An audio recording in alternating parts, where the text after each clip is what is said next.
ఈ వీడియో కనుక నచ్చితే లైక్ చేయండి. మనీష అంటుంది దేవ్యానితోని, మీరు జస్ట్ కిందకెళ్ళి మిత్రతో చెప్పండి, మనీష చేయి కట్టేయింది కాబట్టి మనందరం భోజనం చేసేసాక నేను మనీష కోసం లంచ్ తీసుకెళ్తాను అని చెప్పి ఒక మాట చెప్పండి చాలు, మిత్ర పరిగెత్తుకుంటూ వస్తాడు అనగానే అప్పుడు దేవ్యాని అంటుంది, అబ్బా మనీష ఆశ ఉండొచ్చు కానీ మరీ ఇంత అత్యాశ మాత్రం ఉండకూడదు. చూద్దాం, నీ కోరిక కూడా నెరవేరుతుందో చూద్దాం. మిత్రకి నీ మీద ఎంత ప్రేమ ఉందో నేను చూస్తాను. సరే, ఆల్ ది బెస్ట్, చూస్తాను అని చెప్పి ఇక దేవ్యాని భోజనానికి వెళ్తుంది. ఇక అప్పుడు మనీష మనసులో అనుకుంటుంది, ఏ చేత్తోని బ్యాండేడ్ నా చేతిలో కట్టాడో మిత్ర, అదే చేత్తోని నాకు భోజనం తీసుకొస్తాడు, తినిపిస్తాడు కూడా. ఇక అదే చేత్తో నా మెళ్ళు తాళి కూడా కడతాడు. ఇదంతా జరుగుతుంది నేను అనుకున్నట్టు అని చెప్పి మనీష అలా అనుకుంటూ ఉంటుంది. మరోపక్క కింద అందరూ భోజనం చేయడానికి సిద్ధంగా ఇక డిన్నర్ టేబుల్ మీద కూర్చుంటారనమాట. ఇక అప్పుడు నువ్వు కూడా కూర్చో జాను, అందరం కలిసి తిందాము అని చెప్పి అరవింద అంటూ ఉంటే అప్పుడు జాను వడ్డిస్తూ ఉంటుందన్నమాట. అప్పుడు జాను అంటుంది, లేదా అత్తయ్యగారు, అక్కకి చేయి కట్టేయింది కదా, నేను తినిపించాక తర్వాత తింటాను అని చెప్పి అంటూ ఉంటుంది. అప్పుడు ఇక అక్కడే ఉన్న మిత్ర, అవును శామ్, నీ చెయ్యి ఎలా కట్టయింది, ఎలా అయింది ఇదంతా అని చెప్పి అడుగుతూ ఉంటాడు. ఇప్పుడు అరవింద ఏ ప్రమాదాన్ని ఆపడానికి తను పాపం చేయాలి అడ్డుపెట్టిందో అని చెప్పి అనగానే, ప్రమాదమా అని చెప్పి అంటాడు మిత్ర. అప్పుడు ఇక లక్ష్మి కవర్ చేయడానికి, అంటే ఏం లేదు మిత్ర గారు, నేను డోర్ వేయబోతూ డోర్లో చేయి నలిగిపోయింది అంతే అనగానే అప్పుడు మిత్ర, మీరు చాలా ప్రతి విషయంలో చాలా కేర్గా జాగ్రత్తగా ఉంటారు కదా, అలా ఎలా జరిగింది మీకు అని చెప్పి మిత్ర అంటూ ఉంటే, ప్రమాదం ఎప్పుడు ఎట్నుంచైనా రావచ్చు కదా మిత్ర అన్నట్టుగా అంటూ ఉంటుంది అరవింద. ప్రమాదం ఏంటి అనగానే ఇటు పక్క నుంచి జయదేవ్, అంటే డోరు వేయడం తీయడం ఆ ప్రమాదం గురించి చెప్తుందిలే మీ అమ్మ అని చెప్పి జయదేవ్ వివేక్ కవర్ చేయడానికి ట్రై చేస్తూ ఉంటారు. ఇక అదే టైంకి దేవి అని వచ్చి, అదొక పెద్ద ప్రమాదమా, అసలు మిత్ర ఈరోజు పెద్ద గండ నుంచి తప్పించుకున్నాడు, అది పెద్ద ప్రమాదం అంటే, అలా చాలా మంచి రోజు అని చెప్పి దేవి అని అలా మాట్లాడుతూ ఉంటే, ఇంతకీ మనీష ఏది అని చెప్పి మిత్ర అంటాడు. పాపం నొప్పితో అల్లాడుతుంది, మిత్ర కోసం తన చేయి కోసుకుంది కదా, అంటే అదే చేయి కట్టేయింది కదా ఆ ప్రమాదం వల్ల, పాపం నొప్పితో అల్లాడుతుంది పైన. ఇక భోజనం ఏం తింటుంది ఆ నొప్పితోని, మనందరం తిన్నాక నేను కూడా తిన్నాక తనకి ఫుడ్ తీసుకెళ్తాను, స్పూన్తో తినిపిస్తాను నేనే అని చెప్పి దేవి అని అలా అంటూ ఉంటే ఇక మిత్ర మనసులో ఒకలాగా అనిపిస్తూ ఉంటుంది. పాపం తనకి నా వల్లే చేయి కట్టయింది, నేనేలా తింటాను అన్నట్టుగా మనసులో స్టార్ట్ అవుతుందన్నమాట మిత్రకి. ఇక అప్పుడే మిత్ర లేస్తాడు. ఏంటి ఏమైంది మిత్ర, భోజనం నుంచి అలా లేవకూడదు అని చెప్పి అరవింద అంటూ ఉంటే, అది కాదు మామ్, పాపం మనీష ఈ ప్రమాదంలో నా వల్లే కదా తనకి చేయాలా కట్టయింది, నేను తినడం కరెక్ట్ కాదు, నేను తనకి ఫుడ్ తీసుకెళ్తాను అనగానే ఇక మనీష, అటు వివేక్, జాను, అరవింద వీళ్ళంతా జయదేవ్ షాకే చూస్తూ ఉంటారు. ఏంటి మీ మిత్రలో ఈ మార్పు అన్నట్టుగా. ఇక మిత్ర అంటాడు, అవును మామ్, నేను తినడం కరెక్ట్ కాదు, పాపం దానికి ఫుడ్ తినిపించేసి వస్తాను అని చెప్పి మిత్ర వెళ్ళబోతూ ఉంటే అప్పుడు వివేక్, ఆగు మామ్, నువ్వు ఫుడ్ తీసుకెళ్ళు అనగానే అప్పుడు మిత్ర, లేదు వివేక్, నేనే తీసుకెళ్ళాలి అని చెప్పి మిత్ర భోజనం తీసుకెళ్తాడు. ఇక అప్పుడు దేవి అని అంటుంది, తన ప్రాణాలు తెగించి మరి మిత్ర ప్రాణాలు కాపాడింది కదా మనీష, దీని కృతజ్ఞత అనరేమో, మరి ఫుడ్ తీసుకెళ్తున్నాడు కదా దీని కృతజ్ఞత అనరు, దీని ఇష్టం ప్రేమ ఇలా అంటారేమో అని చెప్పి దేవి అని అంటూ ఉంటే అక్కడున్న వాళ్ళందరూ షాక్ అయ్యి దేవి అని మాటలు చూస్తూ ఉంటారు. దేవి అని ఇలా అంటూ ఉంటుంది, మనీష మిత్ర కోసం చిందించిన రక్తం తను నుదుటి మీద తిలకమబోతుందేమో, త్వరలో ఈ ఇద్దరు జంట పెళ్లి పీటలు ఎక్కబోతున్నారేమో, ఏమో మిత్ర మనీష ఈ రకంగా దగ్గర అయిపోతారేమో, చూద్దాము. మొత్తానికి మిత్ర మనీష ఇద్దరు పెళ్లి చేసుకుంటే వాళ్ళిద్దరు జంట చూడ ముచ్చటగా ఉంటుంది. ఇక ఎన్ని సంవత్సరాల నుంచి వెయిట్ చేస్తుంది పాపం మనీష, తన కోరిక నెరవేరితే బాగుండు, దేవుడు ఆశీర్వదిస్తే బాగుండు అన్నట్టుగా దేవి అని అంటూ ఉంటే ఇక లక్ష్మి ఆ మాటలకి చాలా బాధపడుతూ ఉంటుంది.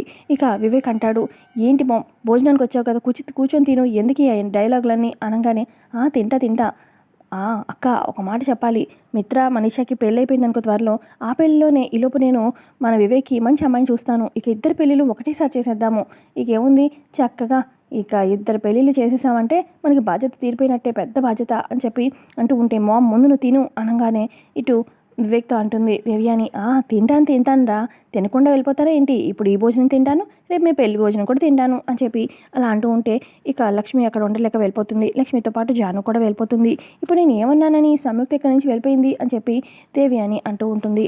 వాటికి మిత్ర గోరు ముద్దలు తినిపిస్తూ ఉంటాడు మనీషాకి అని చెప్పి దేవి అని మనసులో అనుకుంటుంది. మరో పక్క లక్ష్మి బాధతో వెళ్ళిపోతుంది కదా, ఇక జాను వస్తుంది.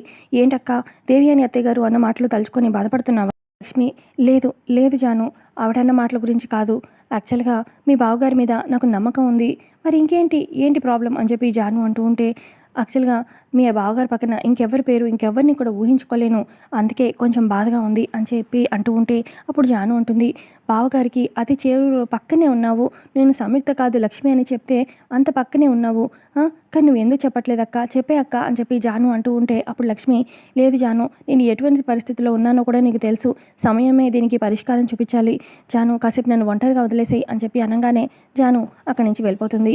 మరోపక్క మిత్ర ఫుడ్ తీసుకెళ్తాడనమాట. ఏంటి నువ్వు ఇక్కడున్నావా అని చెప్పి మనీషా అని అంటూ ఉంటాడు.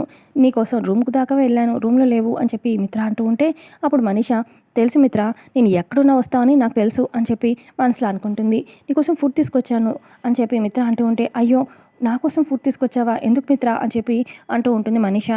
అని పిన్ని నువ్వు ఎంత బాధపడుతున్నావో చెప్పింది, అందుకే ఫుడ్ తీసుకొచ్చాను తిను అని చెప్పి స్పూన్ ఇస్తాడు. ఇక స్పూన్ పట్టుకుంటుంది, తినలేకుండా యాక్షన్ చేస్తూ ఉంటుంది. ఇక పైనుంచి ఏమో లక్ష్మి చూస్తూ ఉంటుందన్నమాట. ఏమో మిత్ర, అయ్యో స్పూన్ కూడా పట్టుకోలేకపోతున్నావు, సారీ నేనే తినిపిస్తాను అనగానే, నువ్వు తినిపిస్తావా అని చెప్పి మనీషా అంటుంది. పర్లేదు నా కోసం అయితే దెబ్బ తగిలించుకున్నావు, కూర్చో తినిపిస్తాను అని చెప్పి తినిపిస్తూ ఉంటాడు. ఇక మనీషా తింటూ సడన్గా పైకి చూస్తుంది. ఇక లక్ష్మి చూస్తూ ఉంటుంది కదా, ఆహా ఈ రొమాంటిక్ సీన్ నువ్వు చూడకపోతే ఎలా, చూడు బాగా కుళ్ళుకో అని చెప్పి మనసులో అనుకుని ఇక తింటూ ఉంటుందన్నమాట. ఇక చాలా టేస్టీగా ఉంది మిత్ర అనగానే, అవునా ఇంకొంచెం తీసుకురానా అని చెప్పి మిత్ర అంటూ ఉంటే, వద్దు వద్దు సరిపోయింది అనగానే, ఇక సరే అని చెప్పి రెస్ట్ తీసుకో అని చెప్పి మిత్ర అక్కడి నుంచి వెళ్ళిపోతాడు. ఇక అప్పుడు మనీషా మనసులో అనుకుంటుంది, లక్ష్మి ఉండి నీ పని చెప్తా అని చెప్పి పైకి వస్తుందన్నమాట. ఏంటి సంయుక్త అలియాస్ లక్ష్మి మిత్ర మనీషాల ప్రేమాయణం చూసావా అనగానే, హలో ఎక్స్క్యూజ్ మీ అని చెప్పి సంయుక్త అంటూ ఉంటే, ఇంకా ఎందుకు ఈ ముసుగులో గుద్దుతాట, నువ్వే కదా లక్ష్మి అని ఒప్పుకోవచ్చు కదా, త్వరలో మా ఇద్దరి పెళ్లి జరగబోతుంది, మిత్ర నా మెడలో తాళి కట్టబోతున్నాడు, ఇక నువ్వు ఆ టైంలో నేను సంయుక్త కాదు లక్ష్మి అని చెప్పేలోపు నేను మిత్ర భార్యని అయిపోతాను, అప్పుడు నువ్వు చేయాలనుకున్న ఏమీ చేసేది లేదు అని చెప్పి అనగానే అప్పుడు లక్ష్మి అంటుంది, రాముడు సీత ఎప్పుడు కలిసే ఉంటారు, వాళ్ళని విడితీసే వాళ్ళు ఎవరూ లేరు, వాళ్ళని ఎవ్వరు కూడా విడితీయలేరు, వాళ్ళ మధ్యలో ఎవరికి రాలేరు అని చెప్పి లక్ష్మి అంటూ ఉంటే, నువ్వు రాముడు సీత ఈ కథ చెప్పకు, ఖచ్చితంగా మిత్ర భార్యగా నేనే రాబోతున్నాను చూస్తూ ఉండు, నువ్వే లక్ష్మి అని ఒప్పుకోవచ్చుగా, ఇంకా శామ్ అది ఇది అని ఎందుకు అని చెప్పి మనీషా అంటూ ఉంటే, నేను శామ్నే అని చెప్పి అనగానే, నువ్వు లక్ష్మి అని నాకు తెలుసులే కానీ మా పెళ్ళి త్వరలో జరగబోతుంది చూస్తూ ఉండు అని చెప్పి అక్కడి నుంచి మనీషా వెళ్ళగానే ఇక అప్పుడు లక్ష్మి అనుకుంటుంది, భగవంతుడా శ్రీకృష్ణుడా కష్టాలను కూడా నువ్వు ఇష్టంగా దాటేస్తావు, రేపే నీ జన్మాష్టమి అని చెప్పి అలా అనుకుంటుంది లక్ష్మి. ఇక నెక్స్ట్ డే ఉదయాన్నే అర్జున్ వాళ్ళ అమ్మ ఇక కృష్ణుడి పాదాలు వేస్తూ ఉంటుందన్నమాట. మరోపక్క అర్జున్ ఏమో కృష్ణుడి అంటే జున్నుని కృష్ణుడిగా రెడీ చేస్తూ ఉంటాడు. ఇంక ఈ ఫ్లూట్ పట్టుకుంటే నువ్వు అర్జున్ కృష్ణుడిలా ఉంటావు అని అర్జున్ అంటూ ఉంటే, అమ్మ ఎప్పుడు నన్ను రెడీ చేసేది ప్రతి సంవత్సరం, ఈ సంవత్సరం ఏమో నువ్వు రెడీ చేస్తున్నావు, అమ్మ ఎప్పుడు వస్తుంది బాబా అని చెప్పి అంటూ ఉంటే, వస్తుంది వస్తుంది అని చెప్పి చెప్తూ ఉంటాడు. మరోపక్క లక్ష్మి రానే వస్తుందన్నమాట. ఇటీవండి అంటే నేను కృష్ణుడి పాదాలు వేస్తాను అనగానే, ఇదిగో జున్ను పొద్దునుంచి నేనే కలవరిస్తున్నాడు వెళ్ళమ్మా అనగానే, పర్లేదంటే నేను పాదాలు వేస్తాను అనగానే, సరే అయితే నేనే వెళ్ళి చెప్తాను నువ్వు వచ్చావని అని చెప్పి ఇక అర్జున్ దగ్గరికి వెళ్తుందనమాట. అర్జున్ వాళ్ళమ్మ, రే జున్ను మీ అమ్మ వచ్చిందిరా అని చెప్పి అనగానే, అవునా అమ్మ వచ్చిందా అని చెప్పి గబగబా మెట్లు దిగుతూ వస్తూ ఉంటాడు. అమ్మ అని చెప్పి హక్ చేసుకుంటాడు. ఇక అక్కడికి అర్జున్ వాళ్ళ అమ్మ వస్తుంది. ఇక ఆల్రెడీ శామ్గా ఉన్న లక్ష్మి చేతికి దెబ్బ తగులుతుంది కదా, చీర చుట్టుకుంటుంది అనమాట చేతికి కనిపించకుండా.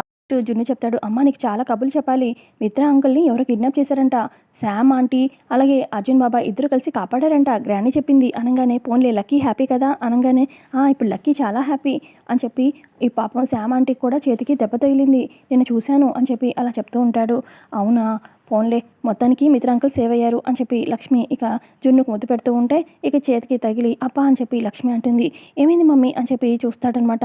ఇదేంటి శామ్ ఆంటీకి కూడా ఇలాంటి కట్టే చూశాను, నీ చేతికి కూడా ఇలాంటి కట్టే, అంటే నువ్వు శామ్ ఆంటీ ఒకటే కదా, నువ్వు కాదు అని చెప్పి అబద్ధం చెప్పావు కదమ్మా అని చెప్పి జున్ను అంటూ ఉంటే, లేదు లేదు నేను శామ్ ఆంటీ వేరు వేరు అని చెప్పి లక్ష్మి చెప్తుంది. అబద్ధం చెప్పకమ్మా అని చెప్పి జున్ను అంటాడు. ఇక లక్ష్మి అక్కడున్న అర్జున్ వాళ్ళంతా షాక్ అయి చూస్తూ ఉంటారు.